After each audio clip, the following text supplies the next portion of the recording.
안녕하십니까? 배팅 부동산 아파트 입주 수요 분석 99.9%는 월월 개소리죠. 개소리이다. 산식 자체가 오류이다. 진행하도록 하겠습니다. 바로 들어갑니다. 바로 들어가면은 부동산 지인을 보면은 수요량 대비 입주량이 표시가 되어 있는데 전국 단위로 일단 보겠습니다. 전국 단위로 보면 일단 수요량을 보면 지금 28만 4천 수요량이죠.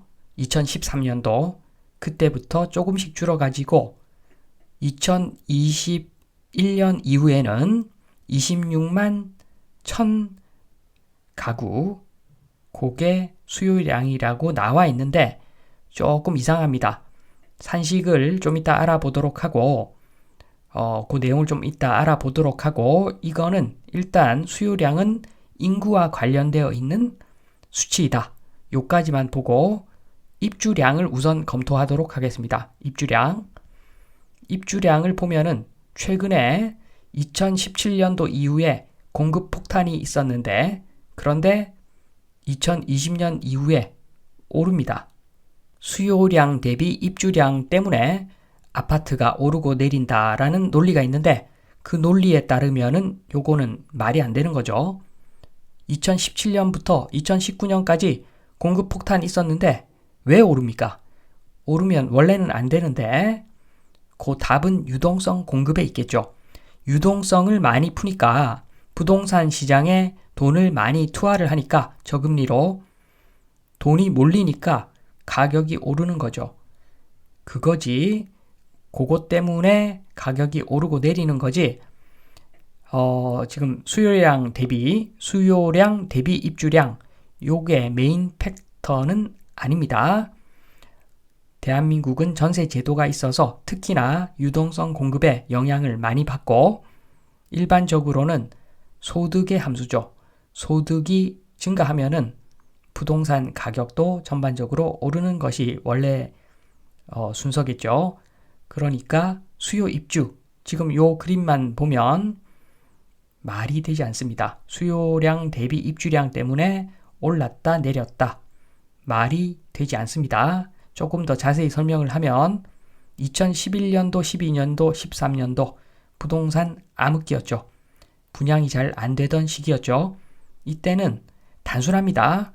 부동산 시장 재미가 없으니까 업자가 분양 사업에 참여하지 않았을 뿐입니다. 그래서 입주량이 적었던 것이고 그 이후에 이제 점점 빚내서 집 사라 이야기 나오더니 그것이 극대화되는 시기가 저번 정권 때입니다.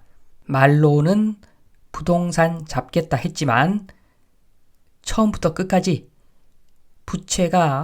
가계부채가 계속 늘어났던 시기가 저번 정권입니다. 작정하고 아파트 띄우기를 한 거죠. 사실은 그렇습니다. 그래서 연계된 세력이 저는 있다고 보는데 그걸 확정적인 사실이다 아니다 말할 건 아닌 것 같고 그러니까 업자는 돈 냄새를 잘 맡죠. 대출 급증 분위기를 보고서 유동성 공급을 부동산 시장에 확 한다더라. 그걸 보고서 분양 사업에 엄청나게 뛰어든 거죠. 그래서 2017년, 18년, 19년 입주량 보시면 아시겠지만 엄청나게 입주량이 많았습니다. 그 이후에도 계속 많았죠. 그리고 2025년부터는 수요량 대비 입주량이 적어집니다. 요거는 요렇게 보면 됩니다. 조합원 욕심은 천장인데 매수 심리는 바닥이죠. 재미가 없습니다. 업자 입장에서는 아파트 지을 재미가 전혀 없는 거죠. 만약에 아파트 가격이 반토막 나더라도 땅값이 4분의 1 토막 나면은 아마 업자들 많이 달라붙을 겁니다. 사업하겠다고. 중요한 것은 업자의 이익이죠. 업자가 재미가 있으면 입주량이 늘어나는 거고 공급 폭탄 터지는 건데 그러니까 팔 수 있는 가격보다도 땅값이 훨씬 많이 더 떨어져 버리면 그러면 업자가 붙고 공급 폭탄 터집니다.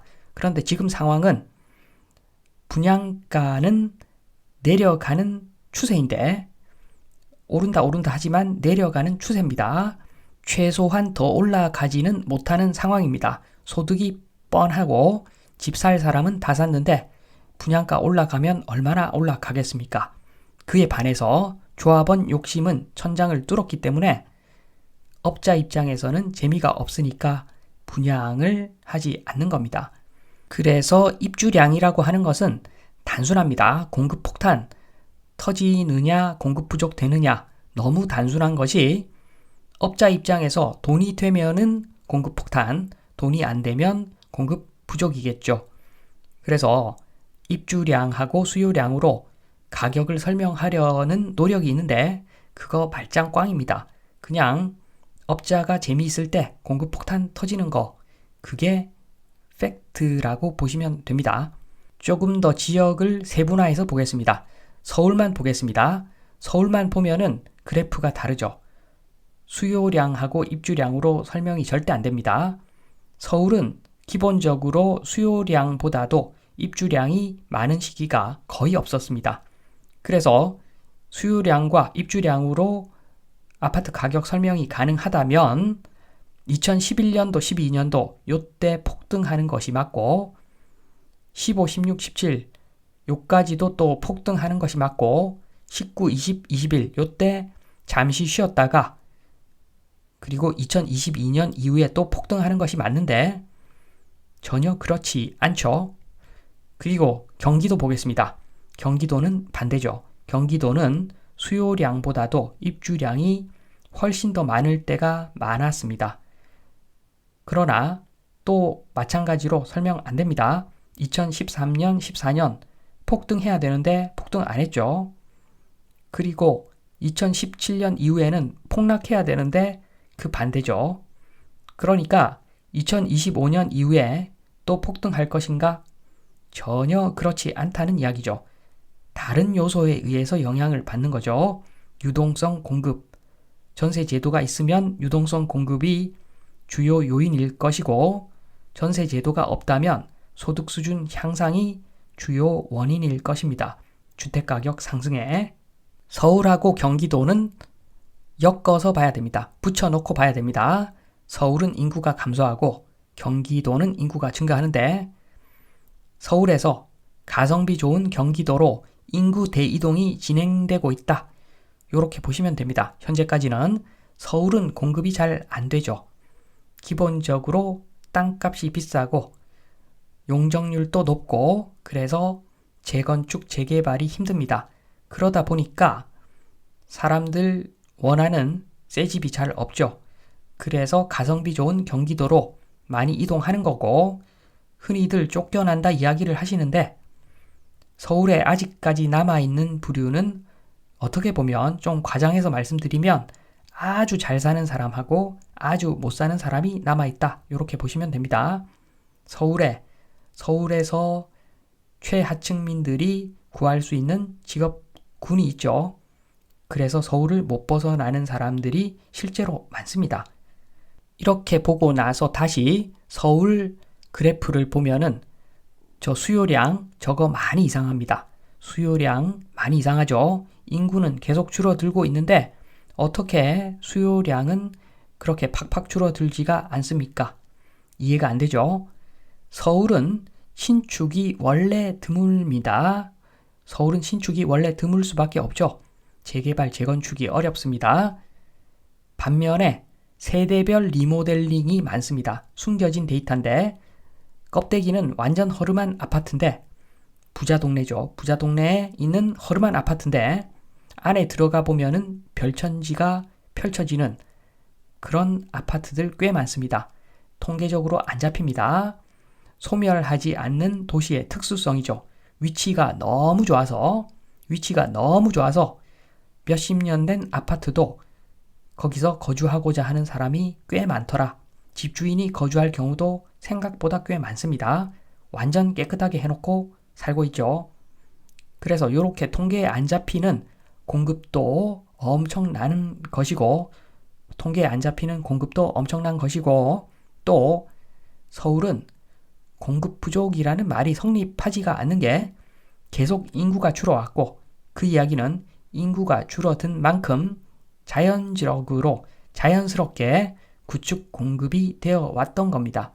그러니까 지금 그래프 보시면 아시겠지만 입주량이 수요량보다 항상 적었죠. 그런데도 돌아갑니다. 임대료 폭등 없이 돌아갑니다. 그거는 이 수요량, 빨간색 수요량 그래프, 저게 잘못됐다는 이야기의 반증입니다. 그래서 부동산 지인에 있는 지역별 수요 입주량 한번 자료를 긁어서 표를 한번 만들어 보았습니다. 전국 서울, 세종만 만들어 보았는데 이렇게 정리를 했습니다.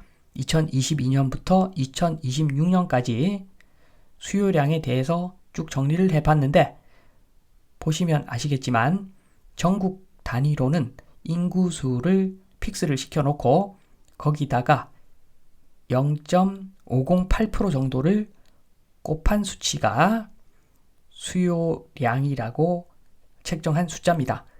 그리고 요게 뿜빠이 되겠죠. 서울, 세종 등등 쭉 뿜빠이 될 건데 서울 같은 경우에는 0.511% 정도 곱해준 것 같고 세종은 처음에는 2022년에는 0.5% 곱했는데 2026년에는 0.495%를 곱했습니다. 제가 정확히 산식을 잘 모르겠습니다.